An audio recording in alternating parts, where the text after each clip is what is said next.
The Wesson Game, Chapter 23, Strange Answers. Laura Plum was there and one pair of airs when Otis Amber danced into the game room. Hee hee hee, the turtle's lost its tail, I see. The turtle slumped down low in her chair. Flora Baumbach thought the short, sleek haircut was adorable, especially the way it swept forward over her little chin. But Turtle did not want to look adorable. She wanted to look mean. The dressmaker fumbled past the wad of money in her handbag. Here, Alice, I thought you might like to see this. Turtle glanced at the old snapshot. It's Baba, all right, except younger. Same dumb smile. Suddenly, she sat upright. That's my daughter, Rosalie, Flora Baumbach said. She must have been 9 or 10 when the picture was taken. Rosalie was squat and square and squinty. Her protruding tongue was too large for her mouth. Her head lolled to one side. I think I would have liked her, Baba, Turtle said.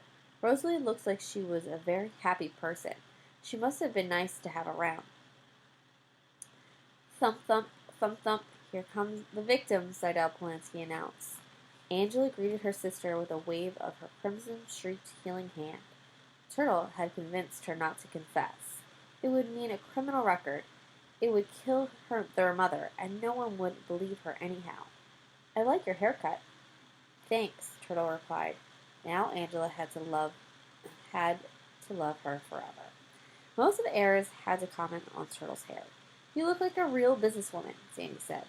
Well, that's an improvement, Denton Deary said. You look nice, Chris said. Only Theo bent over his chessboard, said nothing. White has moved the king's bishop since the last meeting. It was his move. At last, the stairs turned from Turtle's hair to a more surprising sight. Judge Ford strode in as regally as an African princess. Her noble head swathed in a turban, her tall body draped in yards of hand-printed cloth. She slipped a note to Denton Deary and sailed in her place at table 4. Google-eyed Otis Amber was speechless. They all were, except for Sandy. Gee, that's a nifty outfit, Judge. Is that what you call ethnic? The judge did not reply. Applaud, a local hero has arrived. Doug raised his arms, pointing his index fingers to the flaking gilt ceiling in the I'm number 1 sign and acknowledged the clapping with a victory lap around the room. Here come the Wexlers, Mr. Hu remarked, seating his puzzled wife at table 1. Turtle exchanged an anxious glance with Angela. The last time they saw their mother, she was crying her head off.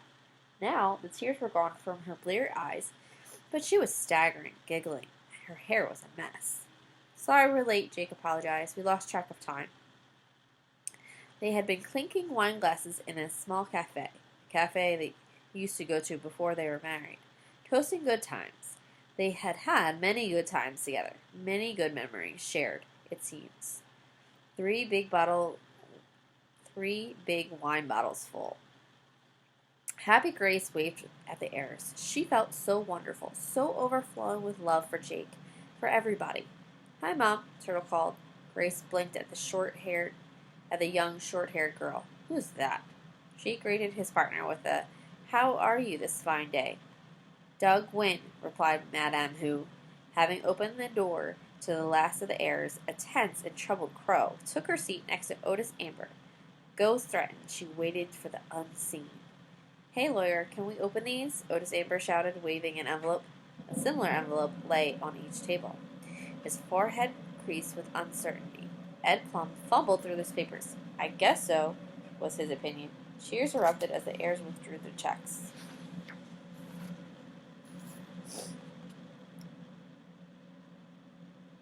Again, Judge Ford signed her name to the $10,000 check and handed it to the doorman. Here you are, Mr. McSuthers. This should tide you over until you find another job. Sandy's heartfelt thanks were muffled by Seidel Polanski's loud shh, scrape Grace Wexler mimicked. Then she dropped her head into her crossed arms on the table and fell asleep to the sound of the lawyer's throat-clearing coughs. 12th. Welcome again to the Westinghouse. By now, you have received a second check for $10,000 Before the day is done, you may have won more, much more. Table by table, each pair will be called to give and only one answer. The lawyers will record your response in case of a dispute. He does not know the answer. It is up to you. Madame Sunlin Hu, cook. Jake Wexler, bookie. Bookie? He really must have been distracted when he signed that receipt. Jake studied the 5 clues on the table. All of America and God above. Even knowing his wife's clues didn't help, he'd have to gamble on a long shot. Say something, he said to his partner. Boom, said Madame Hu. Ed Plum wrote, Table 1, boom.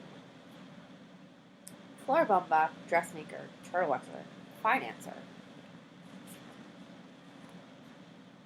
Turtle had read a prepared statement.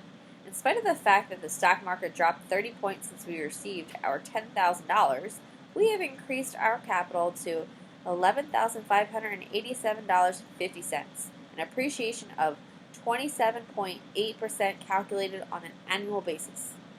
Flora Bumbach slapped a wad of bills on the table and the 2 clinking quarters. In cash, she said. Ed Plum asked them to repeat their answer. Table 2's answer is $11,587.50. Sandy applauded. Turtle took a bow. Chris Theodakis, ornithologist. Dentinieri, intern. Ornithologist? His brother must have given him the fancy title when he filled in the receipt. Maybe he would become an ornithologist someday. He was a lucky person, getting that medicine and all. He didn't want to accuse anybody, not Judge Ford, Department 4D, not Otis, Grain, Amber, not the limper. Just about everybody limped at one time or another. Today, Sandy was limping. I think Mr. Westing is a good man, Chris said aloud. I think his last wish was to do good deeds. He gave me a partner who helped me. He gave everybody the perfect partner to make friends. What's the table's answer? The lawyer asked. Denton Deary replied, Our answer is Mr. Westing was a good man. 4. J.G. Ford, Judge, Alexander McSuthers, fired. We don't have an answer, the ex-doorman responded as planned. The judge looked at the table, Denton Deary, her note in his hand. Shook his head, which meant no. Otis Amber has not had plastic surgery done to his face. The judge turned to table 6. Otis Amber could not be Sam Westing. She was right to have trusted him. But Crow is expecting something to happen. Crow knows she is the answer. She knows she is the one. Grace Windklopper Wexler, restaurateur. James Hu, inventor. Grace raised her hand. Did someone say Windklopper? Never mind, Windklopple. It's our turn, Hu snarled. The lawyer got names and positions all fouled up, and I've got a drunk for a partner. He prodded Grace to her feet. Faces were swirling, the floors was swaying. Grace grabbed the edge of the floating table and gave her answer in a thick, slurred voice. The newly decorated restaurant, Who's on First, the Eatery of Athletes, will hold its grand reopening on Sunday. Specialty of the day, fruited sea bass on purple waves. Grace sat down where the chair wasn't. Turtle gasped. Angela looked away. The airs tittered as Jake helped his wife up from the floor. What is table 5's answer, please? The lawyer pressed. Ed Plum, said Mr. Hu. Yes, sir? That's our answer. Ed Plum. Oh. 6. Bertha Erica Crow. Mother. Otis Amber. Deliverer. Mother? Did I write mother? Crow mumbled. Is that your answer? Ed Plum asked. I don't know, Otis Amber replied. Is mother our answer? Crow, he could have sworn she had again signed the receipt, Good Salvation Soup Kitchen. Crow repeated mother, and that's what the lawyer wrote down. Doug Hu, champ, Theodakis, writer. Their clues. A chemical formula for an explosion in the letters OTIS, Doug. Basking in glory, didn't care. Theo stood turned to the man who was about to accuse and saw the scene in the soup kitchen. Saw Otis Amber cooking soup for the dirty, hungry men. No answer, Theo said, sitting down. Seidel Polanski, victim. Angela Wexler, person. Seidel was dressed for the occasion in red and white stripes, leaning on crutches decorated with white stars on a field of blue to match the calves on her ankle. She hummed into a pitch pipe and began to sing one note above the pitch she played. Oh, beautiful for spacious skies, for amber waves of grain, for purple mountain majesties above the fruited plain. The derisive smile soon faded as, pair by pair, the heirs heard the code words sung.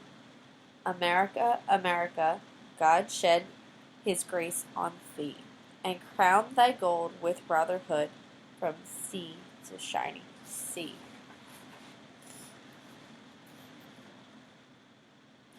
Such a beautiful song, Grace Wexler slurred, but the others sat in somber silence. Even Turtle thought Table 8 had won. What's your answer? Ed Plum asked. Our answer, Seidel Polanski announced with certainty, is Otis Amber. The heirs listened to the lawyer read the next document, but their eyes stayed fixed on Table 8's answer, Otis Amber. 13th. Okay, folks, there will be a short break before the big winner is announced. Bertha Erica Crow, please rise and go to the kitchen for refreshments. Dazed with fear, Crow rose. The 13th section. 13 was an unlucky number. Judge Ford told Sandy to follow her.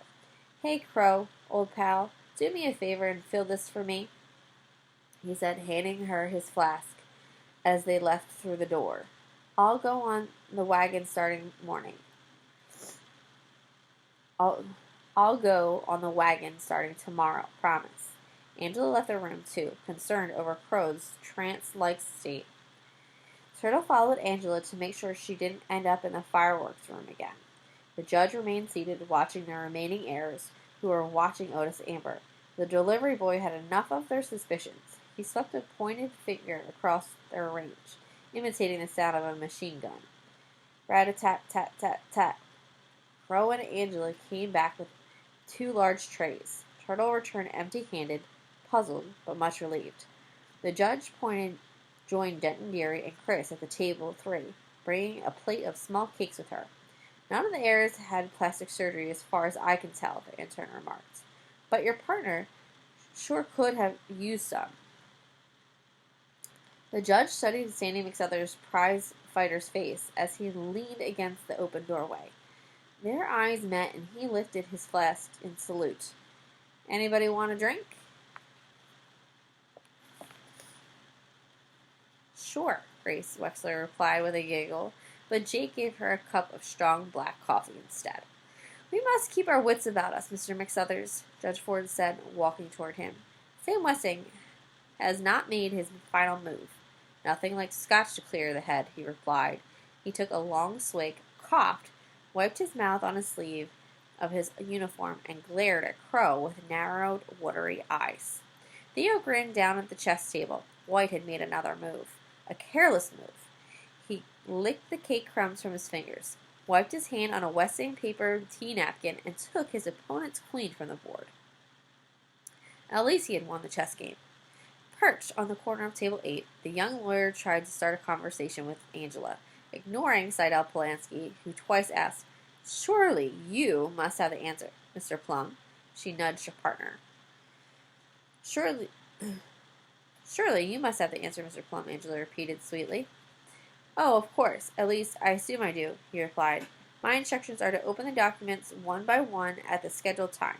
He checked his watch. Oops, he was 1 minute late. Ed Plum hurried to the billiard table, tore open the next envelope, and pulled out the document, cutting his finger on the paper's edge. 14th. Go directly to the library. Do not pass go.